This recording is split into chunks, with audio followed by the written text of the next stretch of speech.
بسم اللہ الرحمن الرحیم۔ حضرت ابو ہریرہ رضی اللہ تعالی عنہ نے بیان کیا کہ میں نے رسول اللہ صلی اللہ علیہ وسلم سے سنا، آپ صلی اللہ علیہ وسلم نے فرمایا کہ اللہ تعالی نے رحمت کو جس دن بنایا تو اس کے 100 حصے کیے اور اپنے پاس ان میں سے 99 رکھے، اس کے بعد تمام مخلوق کے لیے صرف ایک حصہ رحمت کا بھیجا۔ پس اگر کافر کو وہ تمام رحم معلوم ہو جائے جو اللہ کے پاس ہے تو وہ جنت سے نا امید نہ ہو، اور اگر مومن کو وہ تمام عذاب معلوم ہو جائیں جو اللہ کے پاس ہیں تو دوزخ سے کبھی بے خوف نہ ہو۔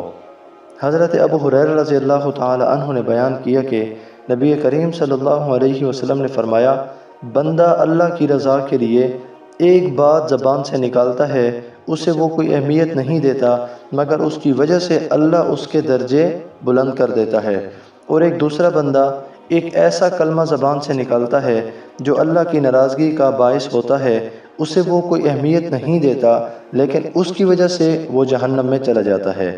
حضرت ابو ہریرہ رضی اللہ تعالی عنہ نے بیان کیا کہ رسول اللہ صلی اللہ علیہ وسلم نے فرمایا، قیامت کے دن لوگ پسینے میں شرابور ہو جائیں گے اور حالت یہ ہو جائے گی کہ تم میں سے ہر کسی کا پسینہ زمین پر 70 ہاتھ تک پھیل جائے گا اور منہ تک پہنچ کر کانوں کو چھونے لگے گا۔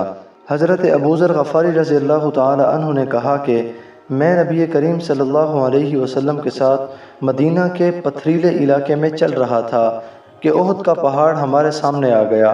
نبی کریم صلی اللہ علیہ وسلم نے دریافت فرمایا، ابو ذر، میں نے عرض کیا، حاضر ہوں یا رسول اللہ۔ آپ صلی اللہ علیہ وسلم نے فرمایا کہ مجھے اس سے بالکل خوشی نہیں ہوگی کہ میرے پاس اس احد کے برابر سونا ہو اور اس پر 3 دن اس طرح گزر جائیں کہ اس میں سے 1 دینار بھی باقی رہ جائے سوا اس تھوڑی رقم کے جو میں قرض کی ادائیگی کے لیے چھوڑ دوں، بلکہ میں اسے اللہ کے بندوں میں اس طرح خرچ کروں، اپنی دائیں طرف سے، بائیں طرف سے اور پیچھے سے۔